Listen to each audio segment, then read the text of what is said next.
and several. The Blithedale Romance by Nathaniel Hawthorne. Chapter 16. Leave-takings. A few days after the tragic passage at arms between Hollingsworth and me, I appeared at the dinner table, actually dressed in a coat instead of my customary blouse, with a satin cravat too, a white vest, and several other things that made me seem strange and outlandish to myself. As for my companions, this unwonted spectacle caused a great stir upon the wooden benches that bordered either side of our homely board. "What's in the wind now, Miles?" asked one of them. "Are you deserting us?" "Yes, for a week or two," said I. "It strikes me that my health demands a little relaxation of labor and a short visit to the seaside during the dog days." "You look like it," grumbled Silas Foster, not greatly pleased with the idea of losing an efficient laborer before the stress of the season was well over. "Now here's a pretty fellow. His shoulders have broadened a matter of 6 inches since he came among us. He can do his day's work, if he likes, with any man or ox on the farm, and yet he talks about going to the seashore for his health. Well, well, old woman," added he to his wife, "let me have a plateful of that pork and cabbage. I begin to feel in a very weakly way. When the others have had their turn, you and I will take a jaunt to Newport or Saratoga." "Well, but Mr. Foster," said I, "you must allow me to take a little breath." "Breath!" retorted the old yeoman. "Your lungs have the play of a pair of blacksmith's bellows already. What on earth do you want more for? But go along, I understand the business. We shall never see your face here again. Here ends the reformation of the world, so far as Miles Coverdale has a hand in it." "By no means," I replied. "I am resolute to die in the last ditch for the good of the cause." "Die in a ditch," muttered gruff Silas, with a genuine Yankee intolerance of any intermission of toil except on Sunday, the 4th of July, the autumnal cattle show, Thanksgiving, or the annual fast. "Die in a ditch! I believe in my conscience you would if there were no steadier means than your own labor to keep you out of it." The truth was that an intolerable discontent and irksomeness had come over me. Blithedale was no longer what it had been. Everything was suddenly faded. The sunburnt and arid aspect of our woods and pastures beneath the August sky did but imperfectly symbolize the lack of dew and moisture that, since yesterday as it were, had blighted my fields of thought and penetrated to the innermost and shadiest of my contemplative recesses. The change will be recognized by many who, after a period of happiness, have endeavored to go on with the same kind of life in the same scene in spite of the alteration or withdrawal of some principal circumstance. They discover, what heretofore perhaps they had not known, that it was this which gave the bright color and vivid reality to the whole affair. I stood on other terms than before, not only with Hollingsworth, but with Zenobia and Priscilla. As regarded the two latter, it was that dreamlike and miserable sort of change that denies you the privilege to complain, because you can assert no positive injury, nor lay your finger on anything tangible. It is a matter which you do not see, but feel, and which, when you try to analyze it, seems to lose its very existence and resolve itself into a sickly humor of your own. Your understanding, possibly, may put faith in this denial, but your heart will not so easily rest satisfied. It incessantly remonstrates, though, most of the time, in a bass note, which you do not separately distinguish, but, now and then, with a sharp cry, importunate to be heard and resolute to claim belief. "Things are not as they were," it keeps saying. "You shall not impose on me. I will never be quiet. I will throb painfully. I will be heavy and desolate and shiver with cold, for I, your deep heart, know when to be miserable as once I knew when to be happy. All is changed for us. You are beloved no more. And were my life to be spent over again, I would invariably lend my ear to this Cassandra of the inward depths, however clamorous the music and the merriment of a more superficial region." My outbreak with Hollingsworth, though never definitely known to our associates, had really an effect upon the moral atmosphere of the community. It was incidental to the closeness of relationship into which we had brought ourselves that an unfriendly state of feeling could not occur between any two members without the whole society being more or less commoded and made uncomfortable thereby. This species of nervous sympathy, though a pretty characteristic enough, sentimentally considered and apparently betokening an actual bond of love among us, was yet found rather inconvenient in its practical operation, mortal tempers being so infirm and variable as they are. If one of us happened to give his neighbor a box on the ear, the tingle was immediately felt on the same side of everybody's head. Thus, even on the supposition that we were far less quarrelsome than the rest of the world, a great deal of time was necessarily wasted in rubbing our ears.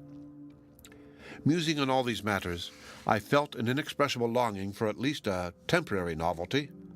I thought of going across the Rocky Mountains, or to Europe, or up the Nile, of offering myself a volunteer on the exploring expedition, of taking a ramble of years, no matter in what direction, and coming back on the other side of the world.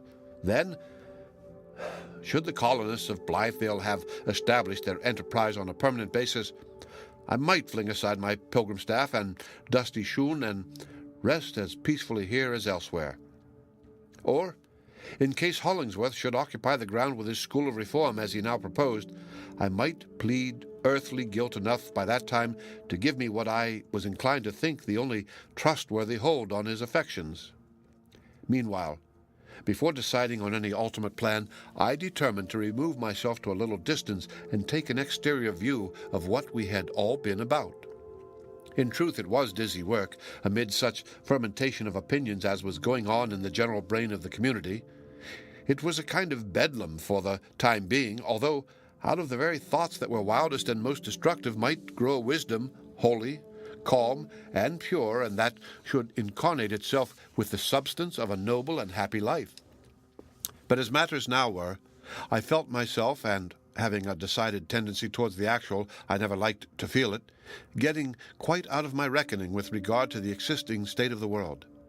I was beginning to lose the sense of what kind of a world it was among innumerable schemes of what it might or ought to be. It was impossible, situated as we were, not to imbibe the idea that everything in nature and human existence was fluid, or fast becoming so, that the crust of the earth in many places was broken, and its whole surface portentously upheaving, that it was a day of crisis, and that we ourselves were in the critical vortex. Our great globe floated in the atmosphere of infinite space like an unsubstantial bubble. No sagacious man will long retain his sagacity if he live exclusively among reformers and progressive people without periodically returning into the settled system of things to correct himself by a new observation from that old standpoint. It was now time for me, therefore, to go and hold a little talk with the conservatives, the writers of the North American Review, the merchants, the politicians, the Cambridge men, and all those respectable old blockheads who still, in this intangibility and mistiness of affairs, kept a death grip on one or two ideas which had not come into vogue since just yesterday morning. The brethren took leave of me with cordial kindness, and as for the sisterhood, I had serious thoughts of kissing them all round, but forbore to do so because in all such general salutations the penance is fully equal to the pleasure. So I kissed none of them, and nobody, to say the truth, seemed to expect it. "Do you wish me," I said to Zenobia, "to announce in town and at the watering places your purpose to deliver a course of lectures on the rights of women?" "Women possess no rights," said Zenobia with a half-melancholy smile, "or at all events, only little girls and grandmothers would have the force to exercise them." She gave me her hand, freely and kindly, and looked at me, I thought, with a pitying expression in her eyes, nor was there any settled light of joy in them on her own behalf, but a troubled and passionate flame, flickering and fitful. "I regret, on the whole, that you are leaving us," she said, "and all the more since I feel that this phase of our life is finished and can never be lived over again. Do you know, Mr. Coverdale, that I have been several times on the point of making you my confidant, for lack of a better and wiser one, but you are too young to be my father-confessor, and you would not thank me for treating you like one of those good little handmaidens who share the bosom secrets of a tragedy queen." "I would at least be loyal and faithful," answered I, "and would counsel you with an honest purpose, if not wisely." "Yes," said Zenobia, "you would be only too wise, too honest. Honesty and wisdom are such a delightful pastime at another person's expense." "Ah, Zenobia," I exclaimed, "if you would but let me speak." "By no means," she replied, "especially when you have just resumed the whole series of social conventionalisms together with that straight-bodied coat. I would as fife open my heart to a lawyer or a clergyman. No, no, Mr. Cloverdale, if I choose a counselor in the present aspect of my affairs, it must be either an angel or a madman, and I rather apprehend that the latter would be the likeliest of the two to speak the fitting word. It needs a wild steersman when we voyage through chaos. The anchor is up. Farewell." Priscilla, as soon as dinner was over, had betaken herself into a corner and set to work on a little purse. As I approached her, she let her eyes rest on me with a calm, serious look, for, with all her delicacy of nerves, there was a singular self-possession in Priscilla, and her sensibilities seemed to lie sheltered from ordinary commotion like the water in a deep well. "Will you give me that purse, Priscilla," said I, "as a parting keepsake?" "Yes," she answered, "if you will wait till it is finished." "I must not wait, even for that," I replied. "Shall I find you here on my return?" "I never wish to go away," said she. "I have sometimes thought," observed I, smiling, "that you, Priscilla, are a little prophetess, or at least that you have spiritual intimations respecting matters which are dark to us grosser people. If that be the case, I should like to ask you what is about to happen, for I am tormented with a strong foreboding that, were I to return even so soon as tomorrow morning, I should find everything changed. Have you any impressions of this nature?" "Ah, no," said Priscilla, looking at me apprehensively. "If any such misfortune is coming, the shadow has not reached me yet." "Heaven forbid. I should be glad if there might never be any change, but one summer follow another, and all just like this." "No summer ever came back, and no two summers ever were alike," said I, with a degree of Orphic wisdom that astonished myself. "Times change and people change, and if our hearts do not change as readily, so much the worse for us. Goodbye, Priscilla." I gave her hand a pressure which, I think, she neither resisted nor returned. Priscilla's heart was deep, but of small compass. It had room but for a very few dearest ones, among whom she never reckoned me. On the doorstep I met Hollingsworth.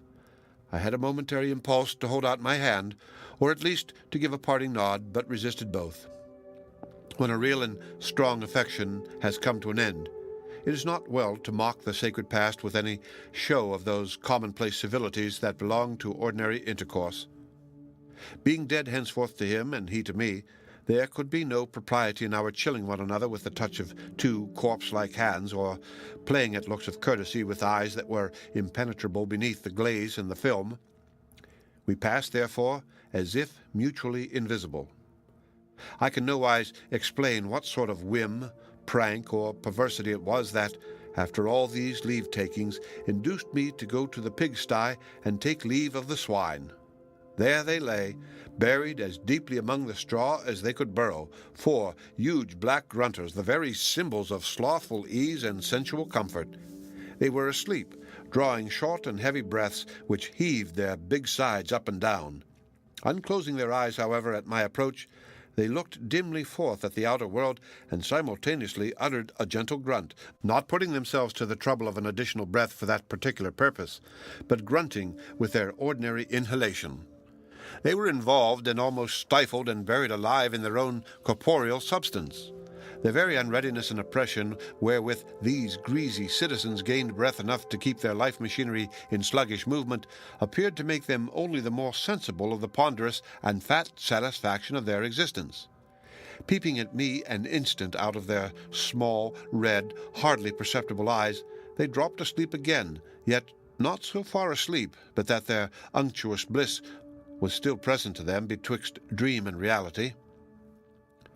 "You must come back in season to eat part of a spare rib," said Silas Foster, giving my hand a mighty squeeze. "I shall have these fat fellows hanging up by the heels, head downward pretty soon, I tell you." "Oh, cruel Silas, what a horrible idea!" cried I. "All the rest of us, men, women, and livestock, save only these four porkers, are bedeviled with one grief or another. They alone are happy, and you mean to cut their throats and eat them. It would be more for the general comfort to let them eat us, and bitter and sour morsels we should be.